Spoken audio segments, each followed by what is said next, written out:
asalaamaaleykum wa rahmatullah waa Codice della Strada ñu ngi leen di nuyu lu bari di leen ziar vidéo bi nag maa ngi koy def pour ñi nga xam ni dañoo am difficulté ci li ñuy wooye aquaplaning ci quiz yi aquaplaning mooy comme li ngeen di gis ni lii ab tali la boo xam ni dafa am taataay ndox dafay taa léegi nag boo fi ñëwee ak oto ci yenn vitesse yi oto bi day mel ni moom pneu yi am na nu muy demee day dem ba dutu laal te goudron bi mais ci kaw ndox mi day plané day mel ni luy féey bu boobaa nag boo freiné frein yi du la mën a jëriñ dara oto bi day perte compte da ngay perte contrôle oto bi dootoo ko mën a diriger.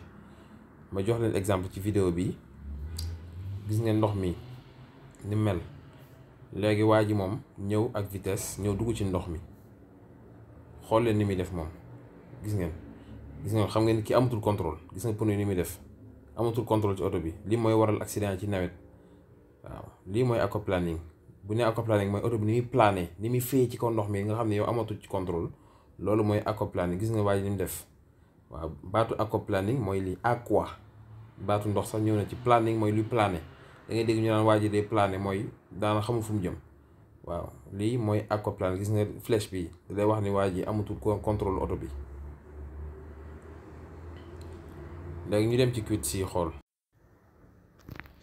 léegi bu ñëwee ci quiz yi baatu aquaplaning mi ngi ñëw ci quiz yi ngeen di gis nii daanaka rek ci la ñëwee bu njëkk bi dafa wax ni il fenomeno dell'acquaplaning fa scivolare le ruote sullo strato di acqua. mu ne aquaplaning dafay scivolare loo pneu yi daf leen di glisser day tax pneu yi glisser ci strato di acqua foo xam ne ndox dafa taa kon ni ma ko wane ci image bi léegi.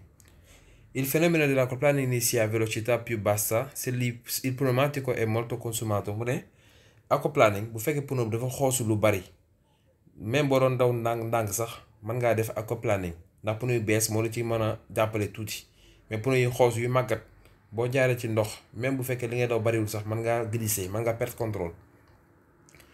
Il fenomeno dell'acquaplaning si verifica più facilmente nei veicoli più leggeri. mu ne véhicule yi gën a oyof nag ñoo gën a mën a def aquaplaning ndax véhicule bu diis moom pour lu ko mën a déplacer du yomb kon véhicule yi oyof yi légère yi oyof yi ñoo gën a mën a def aquaplaning comme oto bu ndaw boo xam ni dafa oyof pneu yi baaxul wala mu ne foo xam ne ndox dafay bari daw lu bari borom mën naa perte contrôle.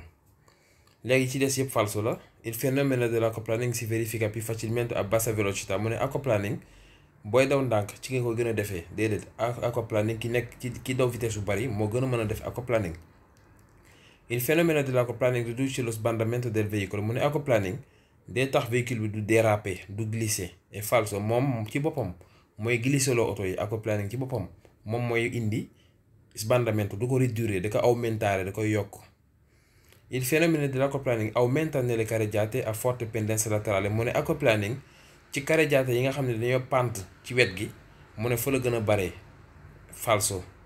Il fenomeno dell'acquaplaning aumenta l'aderenza sul fondo stradale. mu ne aquaplaning dafay yokk aderenza ci goudron bi. aderenza mooy pneu bi contact bi muy am ak goudron bi mu ne day aumentare day yokk déedéet aquaplaning da koy diminuire da koy ridurre da koy wàññi. Il fenomeno dell'acquaplaning rafforza il contatto fra pneumatici e asfalto. mu ne aquaplaning dafay renforcer dafay dooleel contact bi pneu bi war a am ak goudron bi day tax pneu bi gën a taq ci goudron bi. est falso parce que ndox mi day dox ci diggante pneu bi goudron bi ba yow doo am contrôle kon da koy diminuire mais du ko rafforzare. Il fenomeno dell'acquaplaning non dipende dallo spessore e dal disegno del battistrada. mu ne aquaplaning phénomène bi ñu woowee aquaplaning mu ne dépendre ci épaisseur ak dessin battistrada maanaam jëmi battistrada pneu bi mu ne dépendre ci moom. waaw battistrada xanaa war ngeen koo xam ne maa ngi koy won ci benn image léegi.